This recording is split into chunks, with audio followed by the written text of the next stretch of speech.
Praise the Lord. Dear friends, welcome to the Bible pilgrimage, a journey through the Bible from Genesis to Apocalypse, from the creation to the new creation. That's our plan.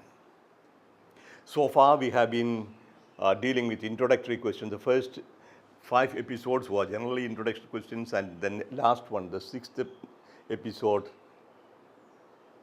was on the Bible as such and focused on the Pentateuch. The Pentateuch we have seen divided into 7 parts. Now we are going to read from the beginning and explain the important facts in detail. So we are now focusing on the primeval history. That is the beginning, chapter 1 to 11. So this is an introduction to the entire Bible we have to keep in mind. Usually, you write an introduction to the book when you have completed the book. I am also writing books, and I know I have an idea about the thing, but the proper introduction comes only when it is completed. So introducing the main theme, whatever is going to happen after, so you are introducing into it.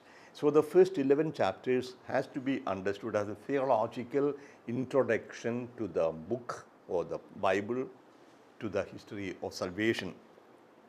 Here is a lot of reflection has gone behind the history of the people, a God experience of a people that has taken through centuries. And through this experience, a God's revelation has been crystallized. People come to know who God is, what God is doing for them, who we are, what is our destiny, what is our origin, what is our plan, how are we going to reach that destiny, what God expects of us. So there are many questions. Why are we here? Who are we? Why all the suffering? So why evil in the world? Is it all the end? Why? So many questions are asked, and here we get a comprehensive answer in a nutshell as introducing the entire history of salvation. And here we have also to keep in mind there is a kind of combination of 2 documents. The last class I spoke about the 4 sources, the Yahwist, the Elohist, the Deuteronomist, and the priestly document. And here in the 11 chapters, we have a combination of the 2 documents, priestly document and the Yahwist document. The Bible, the book starts with saying Elohim, God created. And the second chapter goes with the God, the Lord God. So you have a combination of 2. Now come to the structure of these 11 chapters. This can be divided into 6 parts. The first part is the creation of the universe. Chapter 1, verse 1 to chapter 2, verse 4a. That's the creation of the universe. That comes from the priestly document. The second part is the creation of man, woman, paradise. That is in chapter 2, verses 2-4b to 25. That comes the priestly, the Yahwist document, the creation of man, woman, paradise. Then you have chapter 3, point 3, part 3, sin, the origin of evil and laws of paradise. Sin, origin of evil, laws of paradise. That is presented in the chapter 3, verses 1 to 24. The entire chapter speaks about that. Then in the fourth part, you have the spread of sin and evil. That is seen in chapter 4, 1 to chapter 6, 4. They have the Cain's descendants, genealogy, Adam to Noah, original of giants, etc. So the sin and evil spreads. What God created as good and what God has seen as very good now has become totally corrupt, and God is sad about it. That is the center, the sin of evil. So 4th part. Then you have the 5th part, that is the flood, that is the longest part. Chapter 6, verse 5 to chapter 9, verse 17, the flood that cleanses the earth, destroys everything, and begins with a new beginning. There you have a combination of the two sources, Yahweh's and priestly document. Then finally comes the origin of nations, chapter 9, verse 18 to chapter 11, verse 32. There you have the sons of Noah, the table of nations, the Tower of Babel, dispersion, etc., genealogy, etc. So these are the 6 parts of the primeval history. Now let us come to the first part, the creation of the universe. I read just a passage, chapter 1, verses 26 to 28. Then God said, "Let us make humankind in our image, according to our likeness, and let them have dominion over the fish of the sea, and over the birds of the air, and over the cattle, and over all the wild animals of the earth, and over every creeping thing that creeps upon the earth." So God created humankind in His image. The image of God, He created them. Male and female, He created them. God blessed them, and God said to them, "Be fruitful and multiply, and fill the earth and subdue it, and have dominion over the fish of the sea, and over the birds of the air, and over everything, and over every living thing that moves upon the earth." And finally come to the last verse, 31. God saw everything that He had made, and indeed it was very good. That is the word of God. It's a culmination of the creation. Now, the first creation account, that is chapter 1 to chapter 2, verse 4a from the priestly document. First of all, you have to keep in mind this is not a historical narrative. It's a hymn of praising the Creator, something like the Psalm 104 or Job chapter 37, 39. It's not a historical narrative, it's a praise, a hymn of praise. And this has a particular structure. So the structure, it has a beginning and an end. They call it inclusion. So in the beginning, God created heaven and earth. And it ends finally saying in 4a, chapter 2, verse 4a, these are the generations of the creation and the earth when they were created, the beginning, everything. So from 1 to 2, 4a is the beginning and the end. In between, you have 7 days. It's divided into 7 parts. And in this we have 2 units of 3 days each. 3 days of creation, parallel to the next 3 days of creation, and the 7th day is God's rest. So in the beginning, there is nothing, everything is vacuum, it's a formless void, formless chaos, and at the end, everything is beautiful, God finds everything and rest.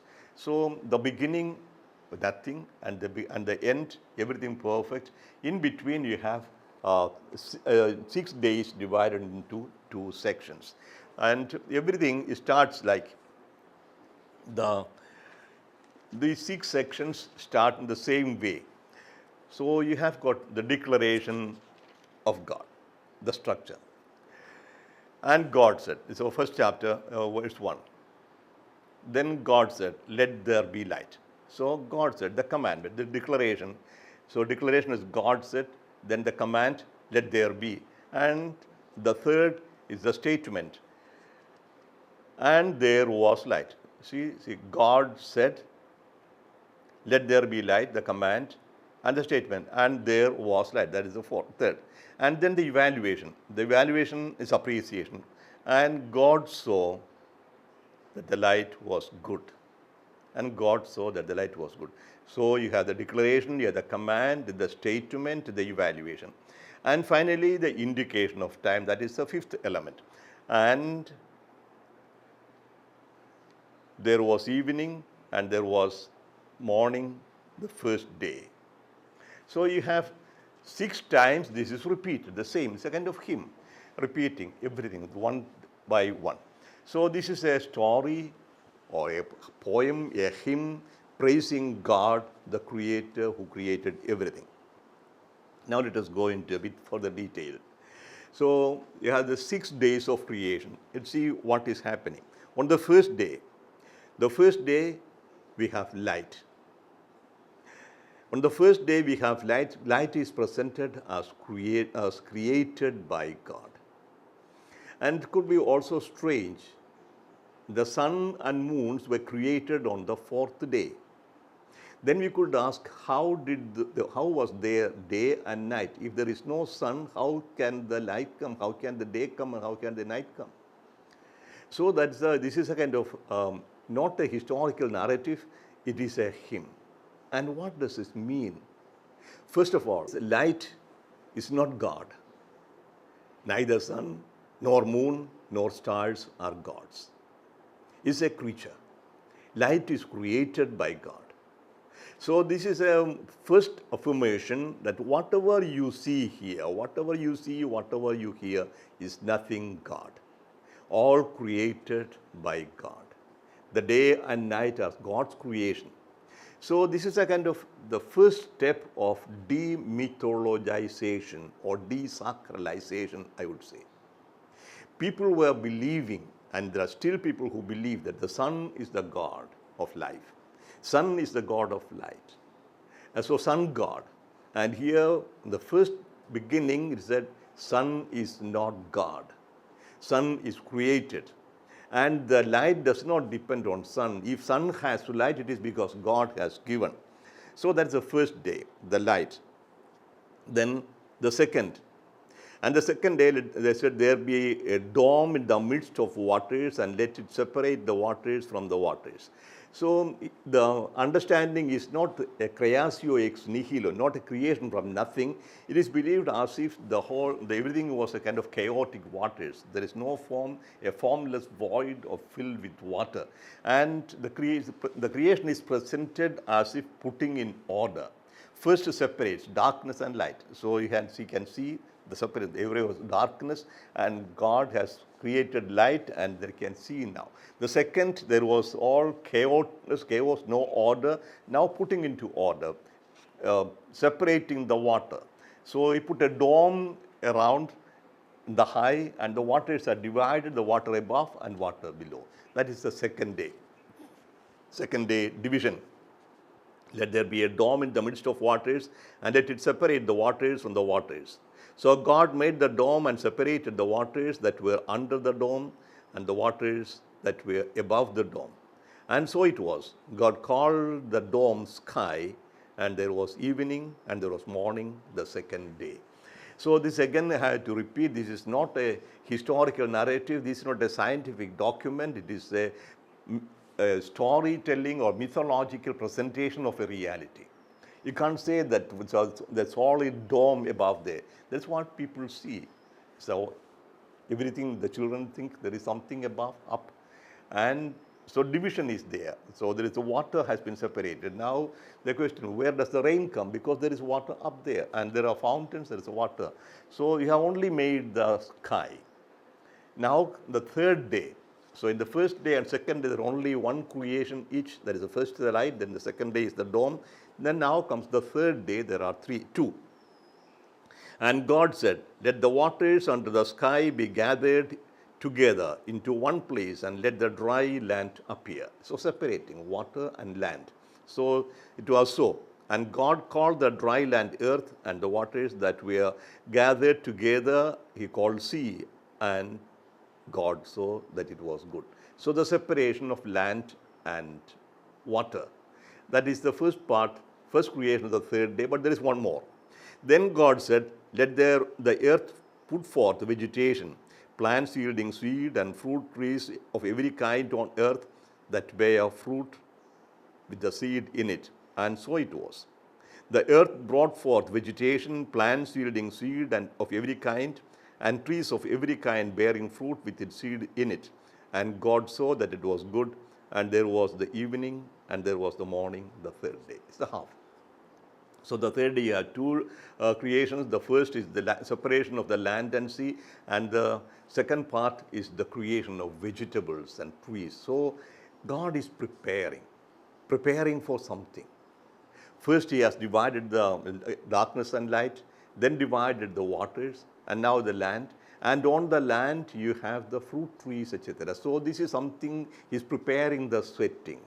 So God creates food before he creates animals and humans. So that is the third day. So now this was the stage setting, and corresponding to these 3 days, we have the fourth, fifth, and sixth days coming in the creation.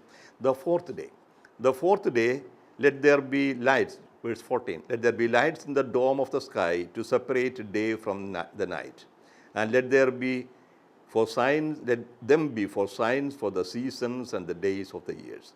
And let them be lights in the dome of the sky to give light on earth. And it was so. So here we have the fourth day where the heavenly bodies are created. As I said at the beginning, make sure that you understand the meaning, message. It is said, the sun and the moon and the stars are all put there by God with a purpose. The purpose is that you say this is the day, the sun comes, it is the day, and when the moon comes, it is night. And the most important thing to keep in mind is that sun and moon and stars are all God's creation. They are not gods. They cannot influence you. They have no power over your life or your decisions. So this is something we have still to understand. With all the horoscope and astrology and all these things are put into question now. The sun is not God. The sun is created by God and he has the power, the sun, the heat and the light comes from God's creation. The same thing, moon. Moon is there to show you the seasons. So, for example, there are religions who consider the sun as God, the sun worship, or the moon worshippers. It seems the crescent seen on many of the Muslim monuments, temples or mosques, everything, the crescent presenting is the moon god, we could ask. Of course, it is moon is presented as only a sign for the season. And the Bible also, most of the religions take the moon as a sign to mark the period, mark the festival days, etc. So we have to understand that these are only creatures and we are not slaves of any of these. And the same thing with stars and constellations, they are not going to influence our life. They are not going to influence our decisions. When you come to the creation of man, you see it is totally different thing. So the fourth day, the heavenly bodies. And now the fifth day. And God, verse 20, God said, let the waters bring forth swarms of living creatures, and let the birds fly above the earth across the dome of the sky. So two types. You have earth, you have the waters and the sky. In the sky you have the birds, and the waters you have the fish. And all this was created, and God blessed them. And God saw them, it was good, and blessed them, be fruitful, and to multiply and fill the waters and the seas. The first blessing. The first blessing is progeny, productivity. The creatures should not perish. They should multiply. They should fill the earth. So the fifth day is with the fish and the birds. Now comes the sixth day. As in the third day there were two creations, so also in the sixth day there will be two creations. The creations of animals and creations of humans. Verses 24 to 25. And God said, let the earth bring forth living creatures of every kind, cattle and creeping things and wild animals of the earth of every kind. And so it was. God made the wild animals of the earth of every kind, and the cattle of every kind, and everything that creeps upon the ground of every kind. And God saw that it was good. Nothing bad. So now come to the climax of creation. You see how it was gradually, slowly moving up to. So now come to the last of the creation, and this different from the others. So far we have seen God said that there be, and there was. But now when we come to the sixth day, the second creation, there is a difference. And the difference comes here. God reflects. Then God said, let us make humankind in our image and according to our likeness, and let them have dominion over the fish of the sea, over the birds of the air, and over the cattle, and over all the wild animals of the earth, and every creeping thing that creeps upon the earth. So before God creates, God reflects. And this has been questioned. Why? With whom is God consulting? Let us make. Let us make humankind. That's called Adam, man. So to whom is God consulting? Nobody. So God, this is there are two ways of saying God. The word is Elohim. Elohim is plural. Doesn't mean gods, it's God. It's an honor, it's a kind of honorable present, you can say, a plural. So God, Elohe is singular, Elohim is plural, but means only God. And because it is plural, the adjective and the verb should also be plural, that is the grammar. So when you say God said, it's Elohim is us. So he is consulting with himself, not with anybody. It's not the angels he asks for anybody. It's only the author is telling. So the creation of the humans is different from the creation of others. Whereas God created everything spontaneously, so telling without making any reflection on it, here makes a specific reflection, let us make man. And how is he going to make? In our own image and likeness. So image is something, a replica. It's your own, the relation between God and man. In no other creature you see the image resplendent. So the same image of God is seen imprinted in the heart of man, but is going to be also similar. Not exactly, but similar. Now, what is the purpose? So we always say, we keep on saying, God created man to serve him. That is many religions. So serving God is the duty for which man was created. But here it is totally different.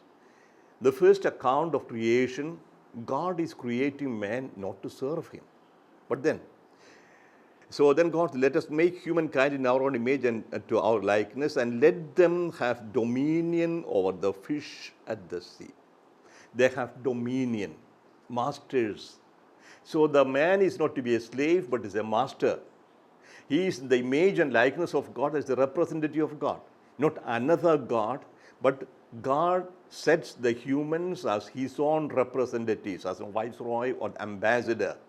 And God's presence should be manifested through the human beings on the earth. So dominion does not mean you can destroy anything. It's not dominion. It is kind of having, as a king, rules over the people. The king rules over the people not for himself, but for the people. As a shepherd who is keeping the sheep not for himself, but for the sheep. So the position of the humans on this earth is that of a shepherd towards the sheep, or as a farmer towards the land, or as a king towards the people. So you cannot use or destroy at your whims and fancies the land, the world God has put in your control. So this has been a word that has been totally misunderstood and misused in the former times, and that leads to the total ecological disaster. You can destroy anything as you want, it was said. You can destroy the forest. You can somehow make everything poisonous. The air, the water, the earth, all polluted by poison. This is not what God wants. God wants the earth to be kept as a habitable land, as a habitat, not only for the humans, but for the entire creation. The plants and the trees and everything should be there for the animals and birds and fish, etc. So man is an ambassador of God on the earth.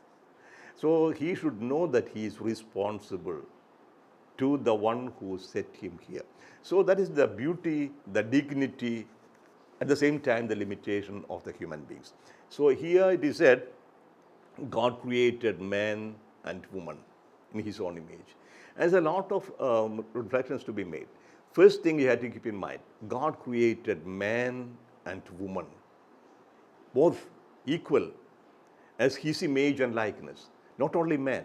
Man is not bigger or more honorable than woman, neither other way around. Both man and woman together express the image and likeness of God.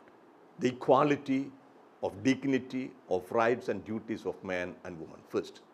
Then every human being, whatever be your color, whatever be the caste you have made yourself into, does it make any difference? You are all equal. God did not create castes. God created only two parties, man and woman. All the other divisions and distinctions and discrimination are man-made. Who said some people are untouchables, others are holy? Who said it? Who make this whole thing so you are black, so you are of lower caste? So what is the caste? It's only one caste, a human caste, according to the Bible, word of God. So you cannot distinguish, you cannot separate people into various castes. And one more thing, keep the world is given to the humanity, not to a few people. Especially what is happening in many countries, including India. The poor are becoming poorer and the rich are becoming richer and richer. And the last 3 months, we know what is happening in the north. The farmers on strike because they are afraid of the new law that was being promulgated will be destroying all their rights and making them poor, destitutes. So you cannot take control of the world and saying it is mine. No. The earth will take care of you. At the end, you finish within 6 feet of dust. So the dust you are, and to dust you will return, that comes later. But here it is presented so beautiful. Man and woman of equal right, every human being, whatever be the color, caste, race, wherever you are, all equal. The earth is there for you. Everybody should have a place here to live and earn his living. So you cannot say, this is mine, you shall not get down here. So who gave these powers to political authorities, putting limits and walls around their country, where millions of people are starving outside? What kind of right do we have? Before God, we don't have. So this is the beginning, the beautiful. God says it is all beautiful because this is what God had planned. No caste, no race, no distinction, only distinction of man and woman. And the right, equal right for everybody. And man has his duty and his right on this earth. Everybody has. Everybody should get a place to put a home. Everybody should get a place to live and make a living for. So God created humankind. So Adam is the word, the new RSV translated into humankind. Unfortunately, it's not a humankind, it is Adam. Adam can mean, in Malayalam we say Manushya, Mensch, Germans we call Mensch, here Adam. In image and likeness, that is the likeness. So he is God's representative, not another God, but he is responsible to God and he is as if the son. Later on, we will see in chapter 5, Adam, after the death of Abel, got another son and in his own image and likeness and called him Seth. So man, woman presented as God's children. And God blessed them. See what is the blessing. God blessed them and God said to them, be fruitful and multiply and fill the earth and subdue it. First was dominate, here it is subdue. These two words have been misinterpreted and misunderstood and misused to destroy the ecological balance. It's only as the farmer cultivating the land. Have dominion of the fish of the sea and or the birds of the air and or every living thing that moves upon the earth. So this also was misunderstood as if God has given total dominion, unquestionable authority over the other creatures. No. You are also part. So God has put man on this earth as a shepherd to the flock, as a farmer to the land. And that is only the dominion and power God has given. So don't misunderstand. Then God said, I have given you every plant yielding fruit. and every beast on the earth. So he has given everything. And finally it says God saw everything that he had made, and indeed it was very good. So this is a poem describing the glory of the creation, how God created, how everything was created, and everything was so beautiful according to God's plan. When it is said again and again, God saw it was good, there comes the question, why this repetition? I usually think, when do you think about health? When you are a strong person, when you are going around, you never think about your health. Only when you feel something wrong in your body, some your mind, you think about your health, how healthy I am. The same way, the sacred author is telling it was good, because he knows that everything is not so good. So the present situation, this is being written in the 5th century BC, not at the beginning of the creation. This has been written after the experience of all what we see in the Bible, the Exodus event, and the conquest of the land, and the monarchy, and the exile. It is in this context this chapter is written. Everything was good when God created, but man made it all bad. So then is the story how it is. So this is the introduction to the entire Bible. The first chapter, written in the 5th century BC from the priestly document, making use of maybe other myths that were in use. So showing one thing, that the whole world is created. Everything is created except the Creator. Everything has a beginning and everything has a purpose. Everything has a place and an order in this creation. Keep that. As long as it is there, it will be all good, beautiful, well, very good. And thus the heavens and the earth, chapter 2. And thus the heavens and the earth were finished, and all their multitude. And on the 7th day, God finished the work that he had done, and he rested on the 7th day from all the work that he has done. So God blessed the 7th day and hallowed it, because on it God rested from all the work and that he had done in creation. So that is the end. And that is the purpose why this hymn is written, the 7th day. I said this creation account was narrated in the exile. The people of Israel lost everything. They lost their king, they lost their temple, they have no sacrifices, no worship, no kingdom, nothing, all slaves. And there was no way to proclaim before the others that we are a people of God. The only sign they had was circumcision that is not visible. When you were close, you don't see that whether you are circumcised or not. So the visible sign of the people as a people of God was a law of Sabbath. So Sabbath becomes so important during the exile. So the creation account is presented in such a way that the whole creation was completed in 6 days, and on the 7th day God rested. So remember, in the rest of God, you also rest on the 7th day, do no work. So that is the reason why this is presented in the 6th day and 7th day, the structure. The 7th day is Sabbath, and Sabbath is the day of rest. And later on, this is in the priestly account. Here, the importance is given to rest but not to work. So here you should no work. God completed all his work on the 7th day, and so you also keep the Sabbath. So this is the reason why the 7-day structure. When you come to the book of Deuteronomy, there is another reason given for the 7th day Sabbath. That is, you were slaves in Egypt and God gave you rest, so you should give a rest to the slaves. Rest is important. So now we come to the conclusion. The first chapter is introducing the entire Bible. It shows how everything was beautiful. There is only one God, and God has created everything. All what you see and hear is only creatures, God's creation, and everything has a role, a purpose, a place in this world. Nothing is useless, nothing is excessive, nothing is extravagant. Everything and everybody has a role.